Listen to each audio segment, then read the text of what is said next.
Hello and welcome to the News Desk, where we bring you news stories that matter, breaking news, and more. I am Falake Adisuba, and co-anchoring with me, it's going to be Magdalene Michael.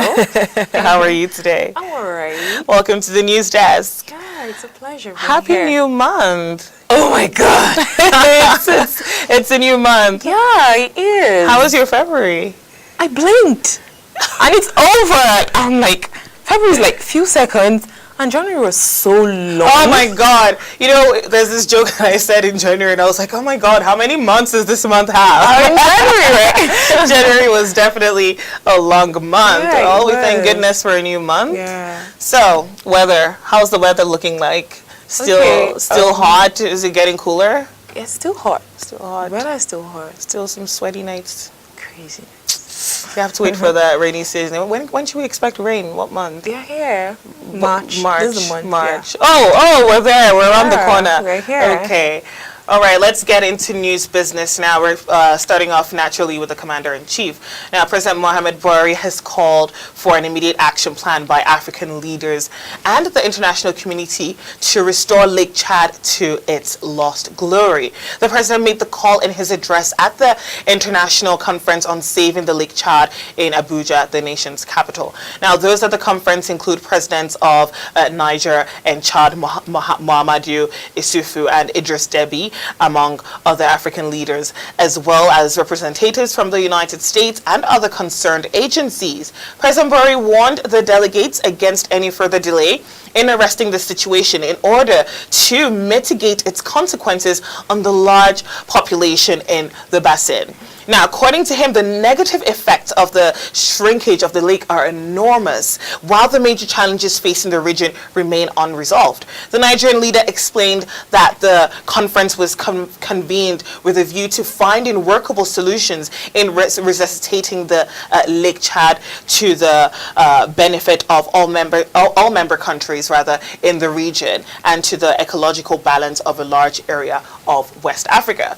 Now, he was also convinced that it would not just be, another talk shop, but would serve as a platform to relaunch the partnership and commitment of various nations to the growth of the continent. President Buhari, who noted that the Lake Chad issues must be treated with the required urgency, called on all stakeholders to share the mission of rescuing the Lake Chad basin. So, we have some environmental crisis happening with Lake Chad, clearly. What can we, make of that? How important is it for us to get, cracking with the lake? Actually, concerning this Lake Chad Basin issue, it's actually a global issue. It's one of those items that has been itemized by the United Nations, and it's included at the Sustainable Development Goals, that's SDGs. We had the MDGs from year 2000 to 2015, so there were conferences and all that. So we had issues with appraising the MDGs if it was able to attain the target. Always we're having the 2015 deadline, 2015 meeting, zero level of poverty, and sustaining the environment, ensuring that the habitats are safe and all that. And even the heat, you could remember we made mention of the weather and all that. They're all encompassing. It's as a result of the ozone layer issues. They're as a result of activities actually that is contributory to what is happening now at the Lake Chad Basin. You notice that water bodies are drying off. You also recall the droughts in South Africa? Oh yeah, absolutely. Yes. They had to actually put in a limit. They had to put a limit on their water and how much water they could use, and they had a time when the water was expected to be finished. So you have some serious consequences happening within the environment. So these are human activities that contribute to this challenge that we're facing today, and we're contributing gazillions of dollars and monies that we need to protect our environment. The truth is, we've had world leaders coming together, storming their brains. We have technocrats Of course, in the environmental sector. Nigeria is part of the Paris Climate Agreement Agreement. that was signed, the Muhammad treaty, Buhari, yeah. President Buhari was actually, present at the conference. Yeah. So we're definitely involved, and we need to take some more steps, in helping our environment, especially, in a nation like ours that has such a large population. And you could, I would actually bring you down, I'll take you down retro zone. Like in 2015, we had this post-2015 conference that was organized at Sheikh Musa Yar'Adua Center. And it was a Dr. John Lundberg. He has a center that it's actually, of course, you need to find out the studies, as in the bulk of research that has been Details, conducted, like yes, information based on that are environment gathered. and all that. And of course, it's in preparation for the SDGs, the launch of SDGs, the Sustainable Development Goals at UN, of course, the next year and all that. So in September, a training was done for media persona that we're supposed to prepare us on how to report this crisis. It is actually a serious challenge that if it is not nipped on the bud, a lot of things, habitats, aquatic habitats will actually go extinct. They're endangered as it is. Yes, it is. Because presently we have a lot of people that are fishing in the wrong way. Yeah, they use chemicals to kill because you want to find fish. You use Gamalin 20 or Tapia or something. But it's funny because when you use those chemicals, then you're contaminating the food that you're trying to. You actually go ahead to trying to eat every living animal creature in that water, and at the end of the day, you've achieved what you want to do. How about safer fishing systems and all that? How about those farmers, people that use herbicides to actually protect the crops that they're growing? Yes. Like once and again, when it rains, it washes down those chemicals down to the river, and our water bodies have been destroyed and all that. So it seems once again, education, always has to play a role in everything. Yeah. Because, people are educated about what they're doing and what the consequences of their actions are. They'd probably take more precautions as opposed to just carrying out those activities without, thinking about it. So they need to be educated on the right ways to, carry this out for sure. And I feel that we have to move away from talk, and move into actions. More action. Yeah, how can we protect our water bodies? What can we do to protect this? Trust me, a lot of studies have been conducted talking about the ozone layer, how it's been damaged, or how man's activities, of course, falling off trees, not planting trees. You go to houses that you can't find a single tree in the house. It helps reduce the ventilation. It helps protect the ozone layer. Even though I'm not an expert in that area, we should know the basics that we could actually do to contribute our own quota in protecting our environment, ensuring that we're living in a healthy environment. No wonder a lot of crises, a lot of flu, a lot of diseases, a lot of things are just happening. You'll be like, what's happening? It's actually our activities that contribute and are building up to causal factors. Now let's talk to about the role that the role of the United States, a major country, Nations, right? The president of the free world. The role he's playing in this climate change battle, because he's not supporting it. He's pulled out the United States from the agreement. So, and of course, it's everything again is domino effect. Every country has to join together for, something like this. We can't just, say these countries are going to take part and these countries are not going to take effect, and it's going to save that part and it's not going to save the other part. It doesn't work that way, So, how dangerous is it for Trump to pull out United States, a major power country, from the accord? So how? I mean, they play the look at the pollution from California alone. Yeah. The state of California alone, the pollution. I mean, you go there and you can literally see the clouds are, extremely dusty, and that's the pollution. You can literally see it. You can feel it.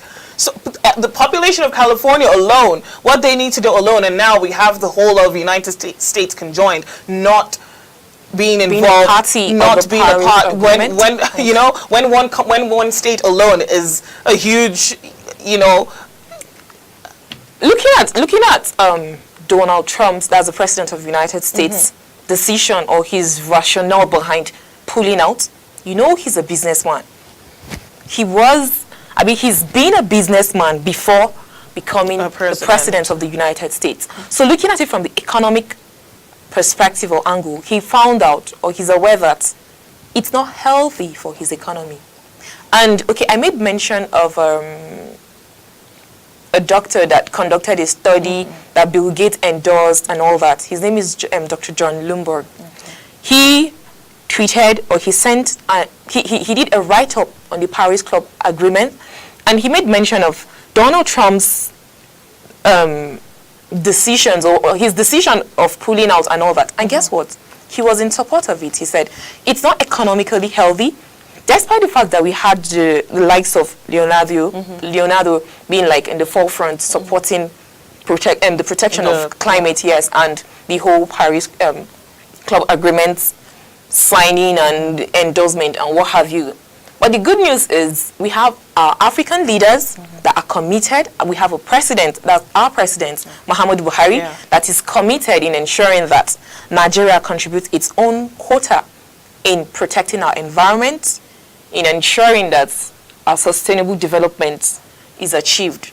Because trust me, to a very large extent, the Millennium Development Goals, that's the MDGs, was able to really make an impact in Nigeria. That was when the deputy UN chief, that's Amina Mohammed, when she was in charge of MDGs. A lot of rural communities had massive impact on MDGs. You could imagine a community in Nasarawa State, for instance, that that community is actually on a hill. Did you know that the rural dwellers, they have to descend down at the foot of the mountain to access water? They didn't have potable water. There are communities that are not connected to roads. They are not motorable. There are places that are no schools. There are places that they don't have access to water because of the location of their community. They have to travel several kilometers to get that. It's funny because I've actually seen with my own eyes a place. You know, I went hiking at this particular mountain in Abuja here. I don't recall the exact name. I don't want to give a false name, but I actually saw for myself these people had going to the foot of the mountain to get access to water. So you could imagine. So all thanks to the MDGs, at least to an extent, poverty or the plight of some individuals resided in Nigeria. We know it's not holistic. The moment she was pulled out of MDGs, a lot of things started going wrong. It started going south, sorry. A lot of things went amiss, and you begin to wonder a level of commitment. I would actually want our leaders to move away from saying and let's see a level of commitment towards achieving this. I feel another approach we need to take, and like now we've waited and we see that Lake Chad is in a crisis. We shouldn't have waited for it to have gotten into a crisis. We should have been more proactive. You should have started, what are we doing? What is this? What are we using more solar energy stuff? Are we using electrical cars? Are we looking into what can we replace with all these gas exhausts? We should start taking more proactive steps as opposed to waiting for that to be a problem. Then we start panicking and saying, we need to resolve this problem. Yes, we need to resolve this problem, but it could have been prevented. So we need to start looking at that approach also. Okay, talking about Lake Chad Basin, if you've been to Maiduguri and you've been towards that axis, you'd realize that the water levels has gone down. Significant. It's gone down. So it's actually a negative, and it's a pointer that if something is not done immediately, man, we're going to lose it. And it's a very serious crisis that we overlook.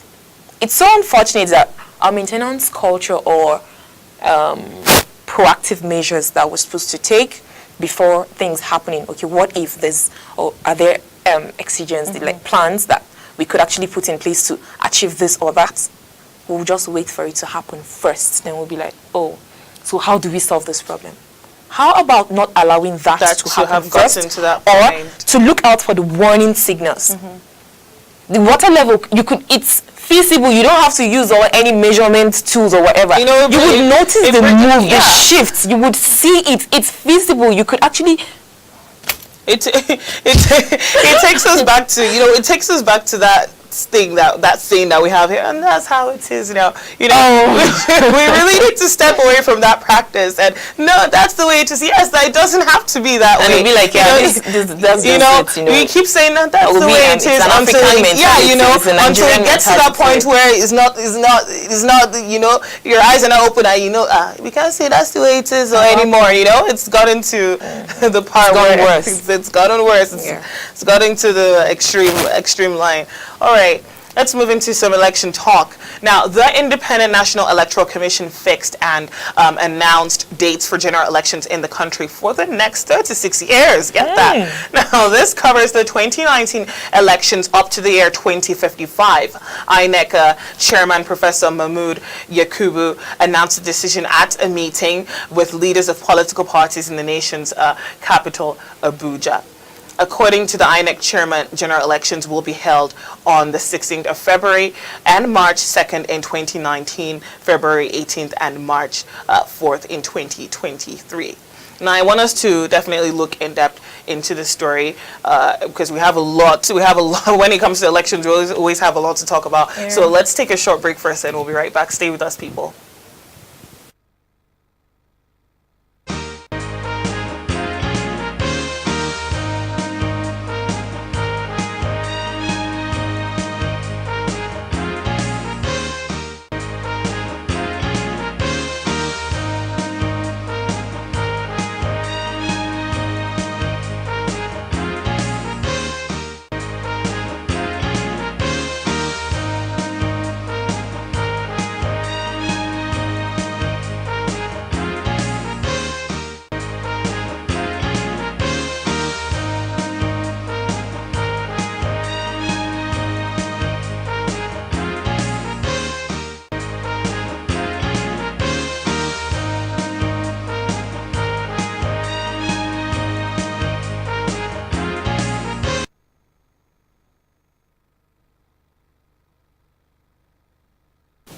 All right, welcome back. Now, we were on the on election talks, and now the INEC chairman explained that by having fixed dates for elections, it would enable Nigeria to adopt global best practices in growing its democracy. The INEC chairman urged political parties to support the commission as it carries out its mandate, and he also appealed to parties to uphold all laws and guidelines in carrying out their activities, especially party congresses and primaries, to ensure a better electoral process. I feel like we need to take a deep breath before we dive into election talks because there's just always so much involved. Now, how do you feel about, knowing the dates for the general elections for the next 36 years? I feel it's an amazing... 36 years? Yeah. It's a lot of years. You know that the electoral umpire, they're saddled with the responsibility of organizing elections, not just elections, but credible elections. Now, having Professor Yakub Mahmood coming up, telling Nigerians or telling the world that this is it. Africa, of course, we are a growing democracy. We really want to get this right. Going down memory lane, you understand that we had the issue of elections are still being counted, and the INEC chairman will just go on our national TV, fellow Nigerians, here is the results of your elections and all. But now we're moving forward, we're making progress. In 2015, we have the introduction of card readers, we have the use of your thumb print and all that. I think we had something about going digital. I think I read something about going digital recently. Yeah. I think they were doing some test runs the last Okay, like for instance, the governor of Kaduna State, he is trying to conduct local government polls, and he intends to do digital votings and all that. Yes, so immediately, votings are, the results is being collated, and it's the counting process. You vote, you see who is moving or who is leading and who's not. Looking at 2015 election specifically, INEC actually did an amazing job. Like, we saw a shift. You do the verification. After that, you come back for election proper and all that. Then the voting process. You could actually stay at the polling units to watch your vote and ensure that it actually counts. Now, I was privileged to monitor 2015 elections in Ondo State. Okay. Yes. So we went through the Akoko, all the local government area with the resident electoral commissioner, then Olusegun Agbaji. I would tell you that the card readers at scenarios whereby the card reader fails you, they'll give you the incident form, you would fill, and you would still be you would still conduct. Okay. You still participate at the elections.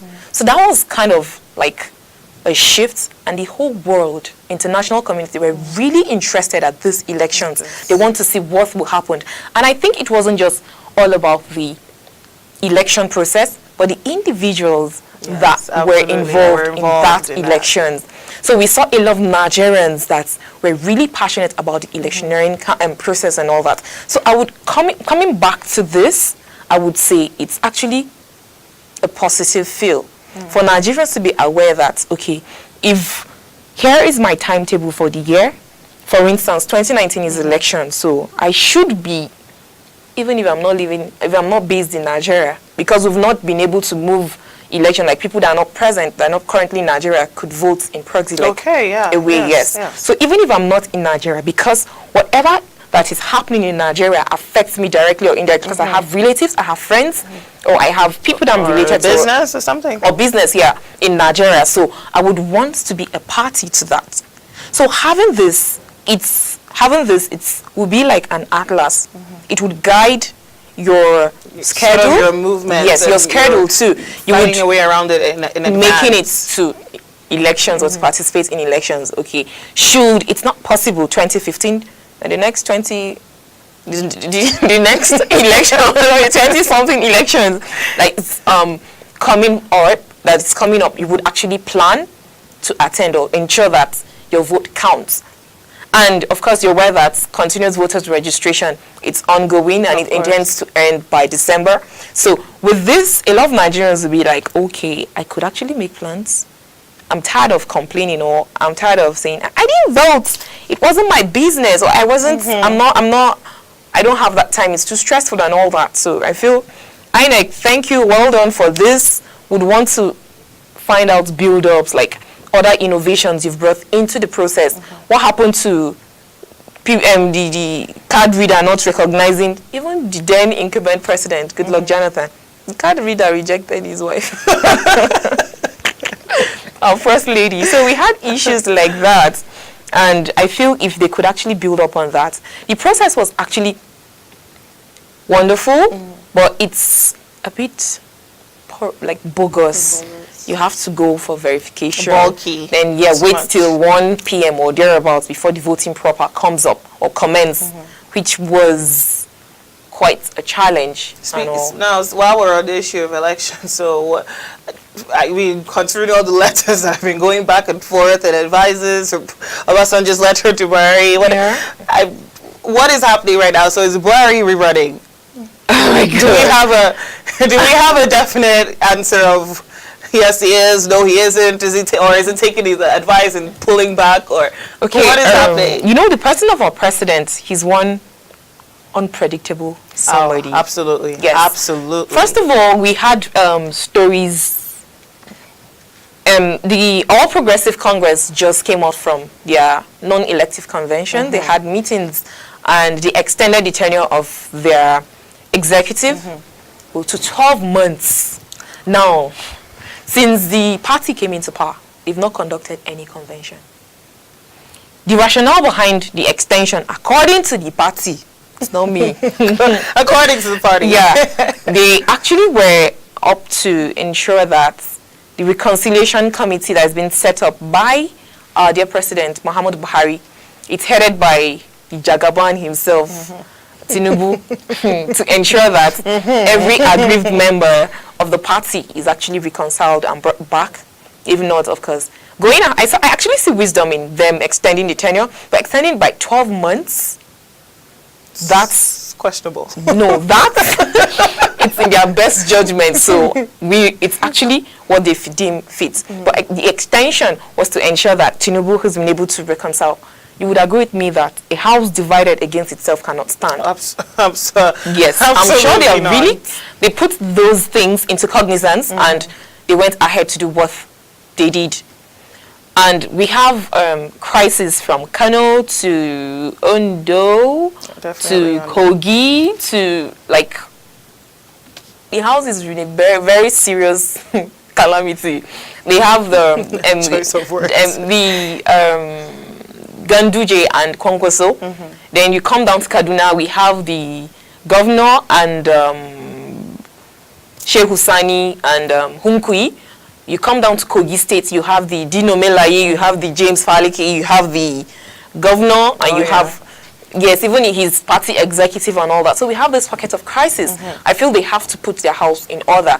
Then there was a report on Reuters from the executive meeting, the NEC meeting, they had, the APC had, and we had a source telling Nigerians or telling the world that our dear president has been endorsed by the APC. A source? Yes. Okay. He told Reuters, he actually gave Reuters the exclusive, and it was only Reuters that had that exclusive, yes.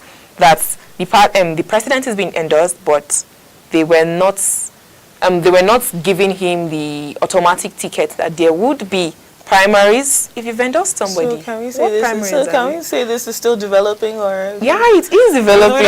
We still don't know. We're still wondering. It's still all talk for now. But the president has not come out to say he's running. No, he hasn't. Several persons and governors have been going to him, Mr. President, we want you to vote. And my leader, we want you to come. He wanted to come back, but then so many letters, love letters. All right, let's move on.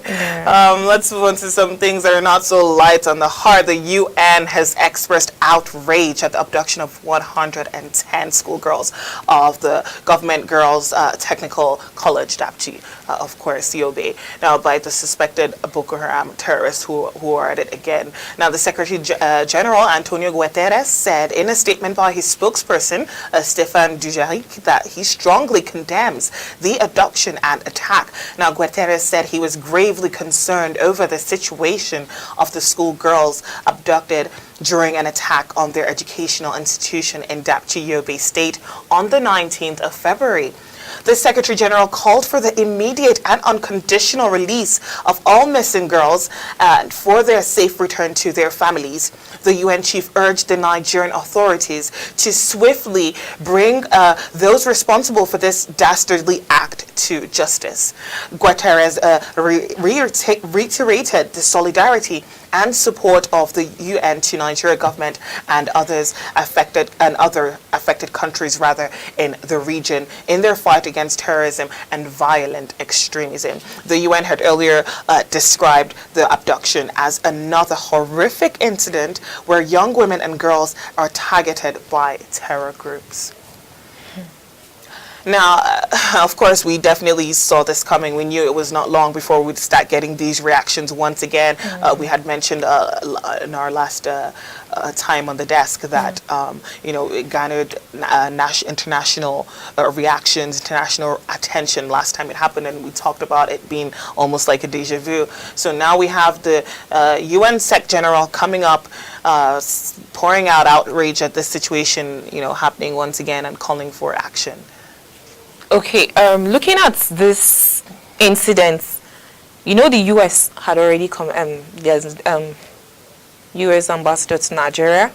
He had already gave the U.S. stand there with Nigerians, that they're in support of the girls' release. They want the military to go extra mile to do this. The truth is, when such things happen, we get reactions, more reactions, more reactions, and more reactions. But could this incident, was it something that would have been prevented? That's the question. Yeah. Was so comfortable with blame games and saying, these people didn't say when they were leaving, they didn't tell us when they were handing over, that's the military, Yeah, we have people saying the military didn't mention. As the governor said, the military No didn't matter inform of him. fact is when we're dealing with something like this, blame game. When It doesn't even matter who where the blame. It's so not called for. It's It has not happened. relevant. It has happened. So what next? What's the steps? What How can do you we do? approach this? How can we avert such incidents? It's the same Chibok story that is playing out again. No, It's very unfortunate that we live in an environment or in a country that you don't. no. I'm thinking this is not the first reaction that we're going to get. There's going to be more people speaking out on us, and I'm thinking we might even get more harsher reactions thrown towards us. Looking at this reaction, we've had the reactions, the counter reactions, and the blame game, the counter blame game, and all that. The army is saddled with responsibility of bringing about calm in troubled zones. When there is conflict, when there is chaos in an environment, the army comes in, they douse the tension, and they leave.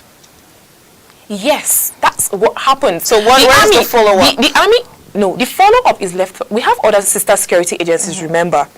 We have the police. The police does their Jurisdiction. yes. The army comes in when there is war. The army personnel, they are meant to be in the barracks. When there is crisis, when there is chaos, they come in, they do their thing, and they go back. They are not meant to remain on. But then we're actually in a crisis zone. We're in a crisis situation. That's the northeast. Talking about Adamawa, Gombe. That's the Yobe State. Sorry, Yobe State, and of course Maiduguri. No, absolutely. We have a lot of army presence. If you've been to Yobe, Damaturu to be specific, believe you me, for like you will have series of checkpoints. Do you know that if you're a pedestrian, like on foot, you can't walk past an army checkpoint with a backpack? Yes, having a I was in Damaturu recently, and I'm like, wow, what is this?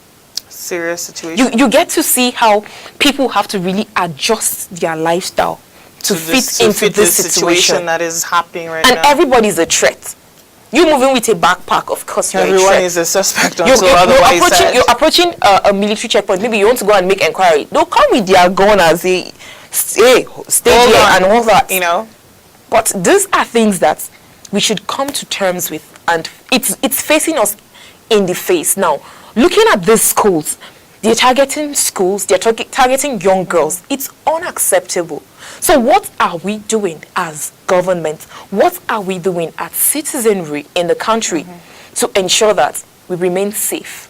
We're not saying there are no exceptional cases that could come up. But the Chibok incident was the first strike. How about the second strike? It has happened. Okay, it happened in Chibok. It's not in Maiduguri. It happened in Maiduguri, Chibok.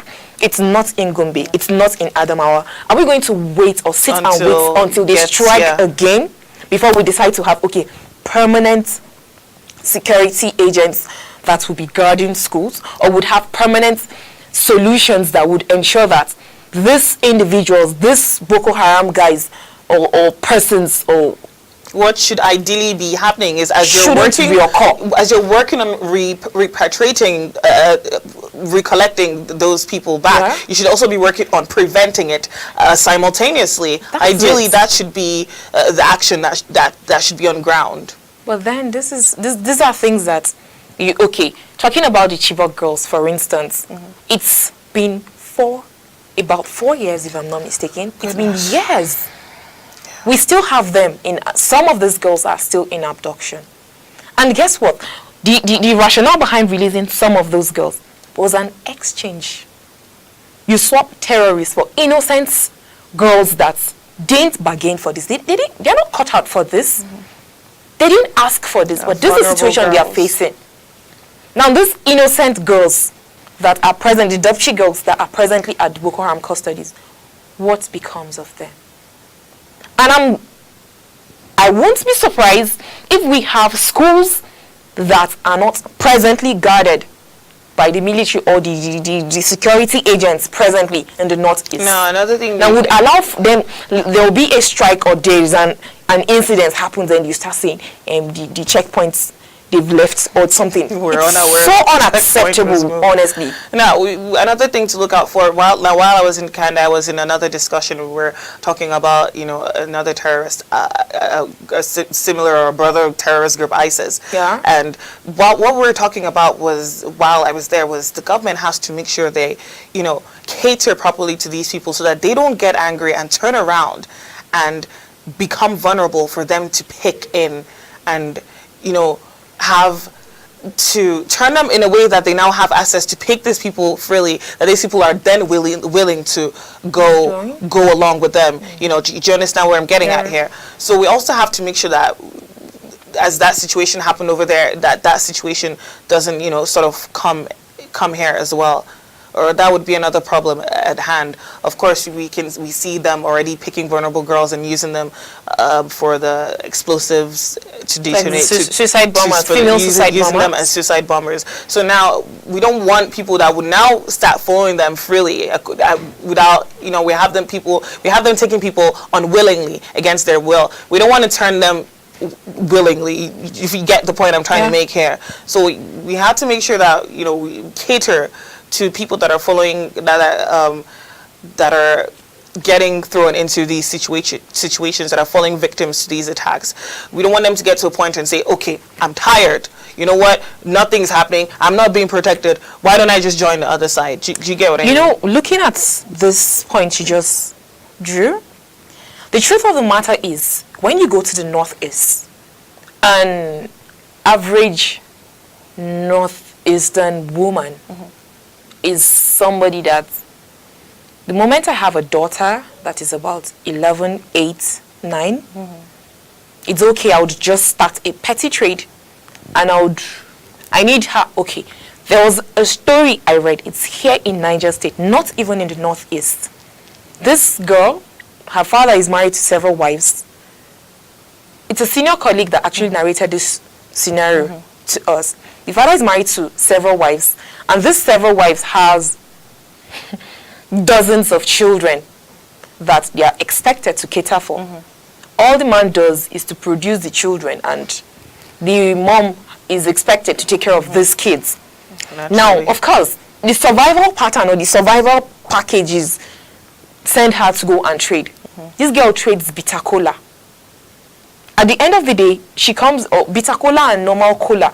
She's expected, the whole package is not up to 500 now, but she's expected to come back.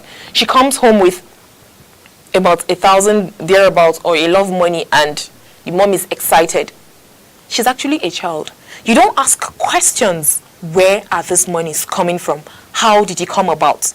And she stays at wee hours, weird hours outside. She's hawking. That's what is trending. You see, a lot of these young girls hawking. They are vulnerable. The poverty level, it's high. Even the guys that, the little boys that are used as suicide bombers, go to the north. A high level of this almajiri, street begging.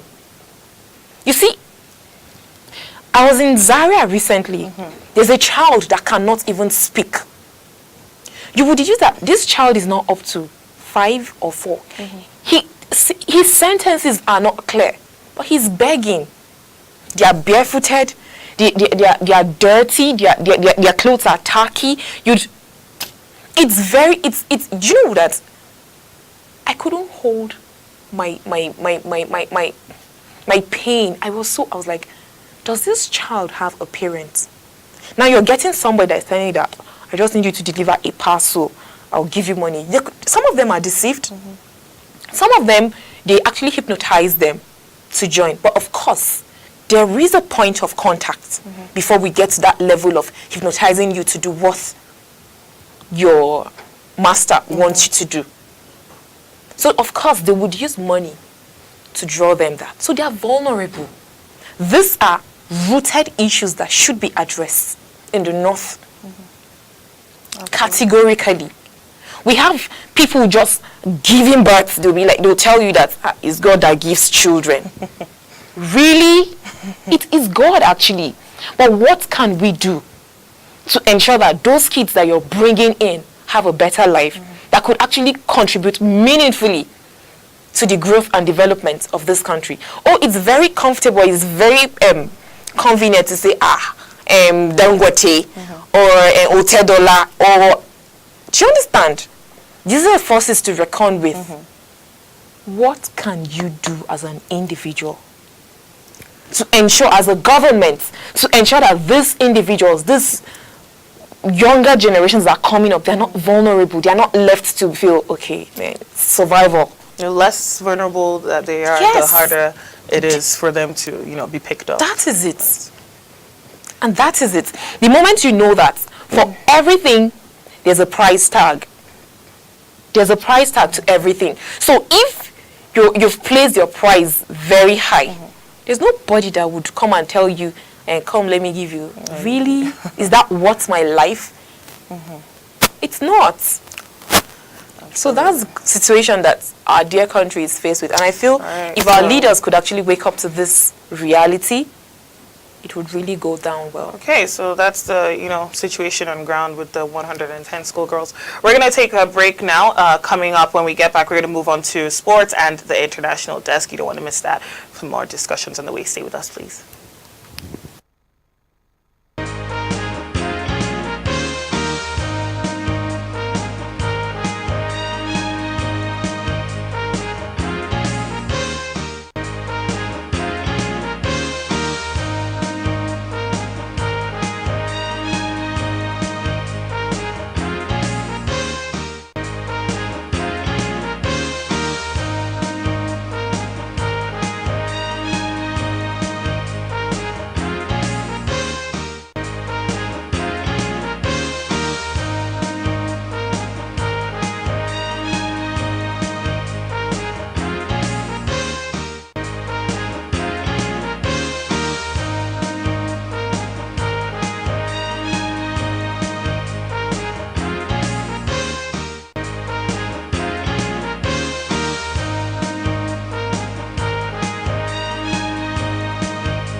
All right, welcome back. We're moving into the sports section now, and I have with me our sports expert here, Obi. He's going to tell us what's happening within the sports scene.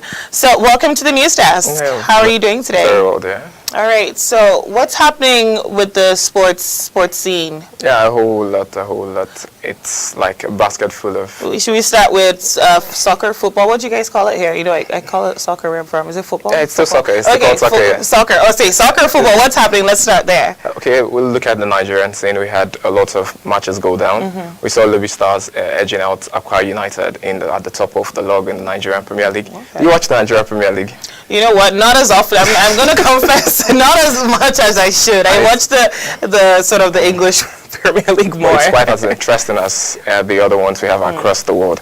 We saw Plateau United beat Enugu Rangers to leapfrog them at the top of the table.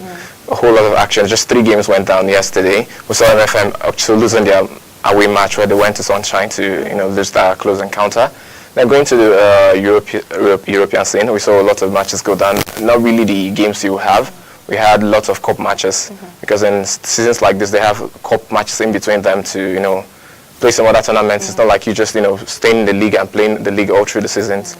We saw a game between Tottenham Hotspur and Richard Dale.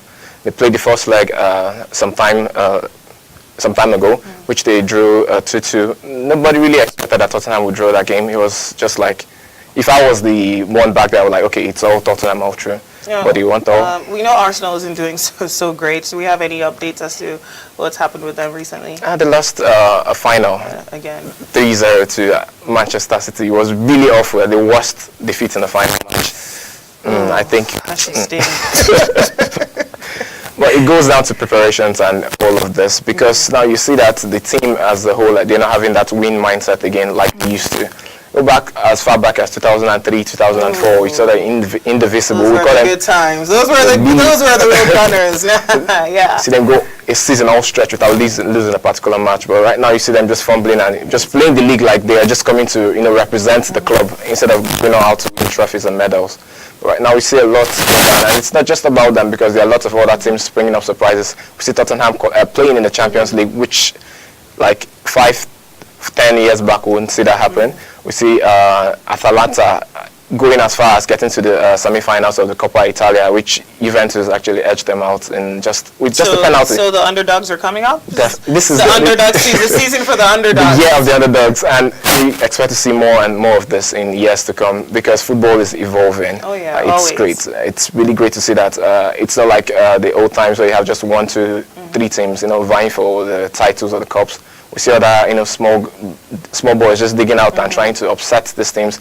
Yeah, what I would say is that they're using this big sites at yardstick to measure their performance. They come out here and like, okay, this is Juventus. Let me go all out to win. If I get to win in this match, it's huge. It's major. It's boost for the whole team as a whole. And we also see fight encounters. This 4th of March, we'll be seeing a fight between Dante Wider and Luis Ortiz. Speaking, That's in before boxing. we cross into boxing, one more question. How is any update on Neymar? Because we know we had the whole, the most important football soccer player in the world right now. He had an injury, I think was Parc des Princes against, was it Marseille or Paris Saint-Germain? It's Paris Saint-Germain. Paris Saint-Germain. So how any updates on Neymar? Still nothing. Just still sidelined. I think it's a 6. They're still tipping like 6 to 8 weeks. We're not really sure. We've not gotten an exact date. It's a lot of games. And now he's free, and the rest of that really upsetted. It's taking a toll on the team because a fellow teammate, Kylian Mbappe, is having a little fallout with Neymar at present. So I think it's just, that's football for you. You play the field of play and you still have controversies. All right. Let's get into boxing now. So what's happening? Dante Wider taking on Luis Ortiz in this encounter. Dante Wider is all out there. He's getting really aggressive. One thing about boxing, I would say, is that they play this mind game on you. Even before the fight, they are fighting you. Oh, yeah. It's a mental battle and a physical battle. It's both. Because they just take you out. Like, you come out to, insult your opponent, call him all sorts of names. Like, if you saw the fight, the money fight, it's a big one between... It's a lower weight category though. Between this money man, Mayweather, and the MMA UFC fighter, that I can't really remember his name right now, but you see with their fight, you see lots of actions before the game. You had the first, the second, the third face-off, and these guys were insulting themselves at each other's throat. They were like, I'm going to beat you up, I'm going to mess you up in the ring, and blah, blah, blah, and all of that. It's all about And the you jabs. so they just at first beat you to that, and Dante Wilder is someone really heavy. This guy is, if you watch him fight, he's really ruthless. He takes you out like in the second round if you allow him. Ooh, I'm shivering. You're catching the boxing fever already. Who do want to be in a ring with him? I don't know if you like taking punches to your face, but I don't. I don't think so. I think I'll stick to my desk here. But that's huge sport, because in the sports, I think just for a fight, just a little as just 10-2 bouts, or the rest, you got like money for a lifetime, because the sport pays well. You just fight with a belt. You come out to defend titles and put your belt on the line. Okay. Now, do we have before we round up? Do we have anything to watch out for? Anything coming up? Keep But our eyes that's the open fourth for? match. Okay. You should expect Dante Wilder and Luis Otis currently. And today's cracker, we have Arsenal taking on Manchester City. Oh, it's not a nice time for Arsenal fans. Because they lost. They just lost to Manchester City. Tough times. It's a bitter one. Tough But times. if they go all out, play the games right, strategize properly, they should get a win, or let's say a draw out of this one, because they're playing at home. I think we'll take anything right now. You can take anything. I think we'll take anything right now. It's all about the 3 points. We'll take anything right now. It's all about the 3 points. You just need to get 3 points. If not, you're down on the log. It's down on the log. All right, well, there you have it. You have all your sports update from Obi. Thank you so much for joining us It's on a pleasure. the Sports Desk. We're going to take a short break, and when we get back, we're going to move on to the international desk, and we'll have some more discussion. Stay with us, please.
All right, welcome back. You're now at the International News Desk with us, and I have back with me Michael. Welcome back to the desk. Thank you. Took a little break there for the sports scene. Yeah. Okay, so now President Donald Trump, lawmakers, and everyday Americans paid their respect Wednesday to the late Reverend Billy Graham, the influential Southern preacher who was bestowed the rare National Tribute of Lion and Honor in the U.S. Capitol.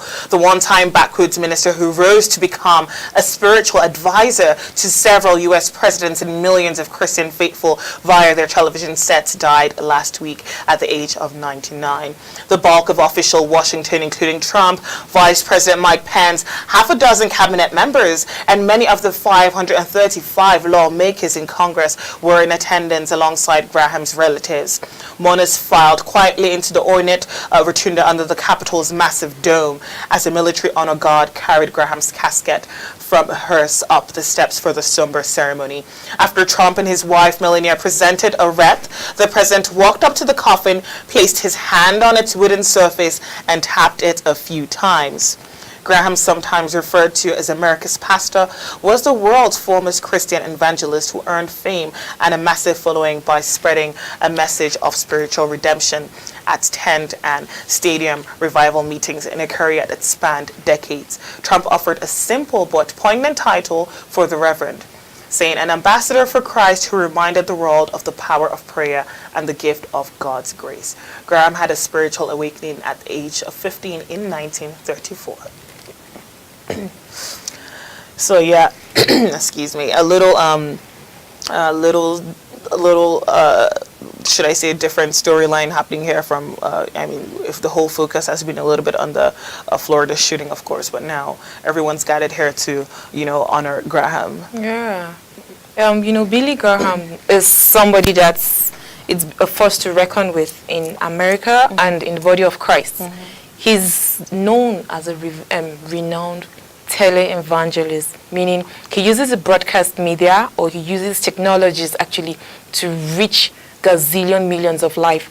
And he's one preacher that has won several souls for Christ. And he's somebody that is known for his great spirituality, his fatherly advice. You could imagine when the Clintons, that's Bill Clinton and Hillary Clinton, were praying a tribute, Bill Clinton to be specific, when he was praying his tribute to Graham, he made mention of how he had an addiction, and Billy Graham actually helped him to overcome that. You could imagine the millions of souls, as in, it's on record that Billy Graham has. So for him to have known Christ at the age of 17 and worked tirelessly in God's vineyard, it's quite, dying at the age of 99. It's quite a life. A healthy. It's quite a life. It's a fruitful death, I would say. I hope I get to 99. Oh my God. I'm not sure if I want to get to that. You know what? That depends. That's yet to be determined if I want to get to 99 or not. Depending on how what direction the world takes. Yeah, so, I mean, it's still a lot of sad days in the United States. I mean, mourning the lost lives from the victims of the shooting, and then, I feel for Billy Graham, it's a celebration of life. Okay. Yes, it's a celebration of life because he's done a lot.